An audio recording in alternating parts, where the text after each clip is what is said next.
In 1917, a blast so powerful it shattered windows 60 miles away completely destroyed a city in a matter of seconds. For decades, it was the largest man-made explosion in history until Hiroshima. And yet, almost nobody knows this incredible story.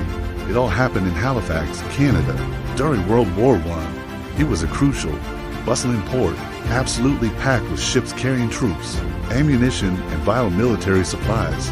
But on the quiet morning of December 6th, two ships were on a collision course, about to make a fatal mistake that would change history forever.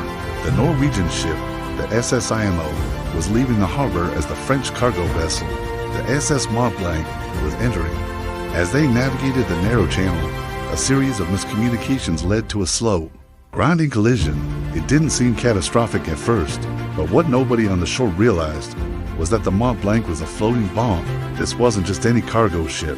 The Mont-Blanc was carrying nearly 3,000 tons of military-grade explosives. We're talking barrels of TNT, highly volatile picric acid, drums of high-octane airplane fuel, and bales of gun cotton. It was an arsenal powerful enough to wipe an entire city off the map, all packed into one single ship. The impact of the collision sent sparks flying across the deck, igniting the fuel that had spilled from damaged barrels. A fire quickly broke out.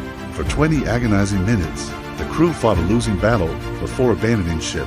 The burning vessel, now a ghost ship, began to drift directly toward Halifax's crowded waterfront, while thousands of people, including children on their way to school, gathered along the shore to watch the spectacle unfold, completely unaware of the horrifying danger they were in. At exactly 9:04 a.m., the Mont-Blanc exploded. The blast was instantaneous and apocalyptic. The ship was completely vaporized. A fireball shot thousands of feet into the air, and a pressure wave, moving faster than the speed of sound, 5.5 square kilometers of the city. Buildings disintegrated.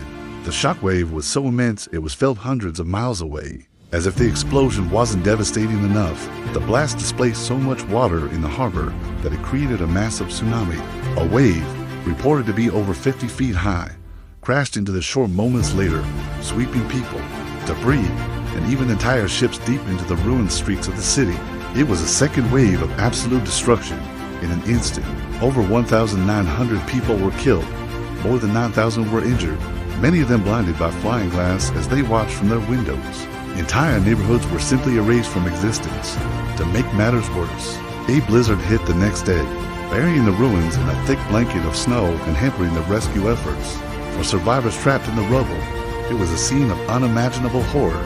So why is this cataclysmic event, the deadliest non-nuclear blast in history for decades, so little known? It was largely overshadowed by the sheer scale and constant news from World War I. The world's attention was fixed on the battlefields of Europe, for the people of Halifax, and for the history of disasters. Its impact remains a chilling reminder of how quickly a normal day can turn into an absolute nightmare. If you're fascinated by the forgotten stories that shaped our world, make sure you subscribe for more. Thanks for watching.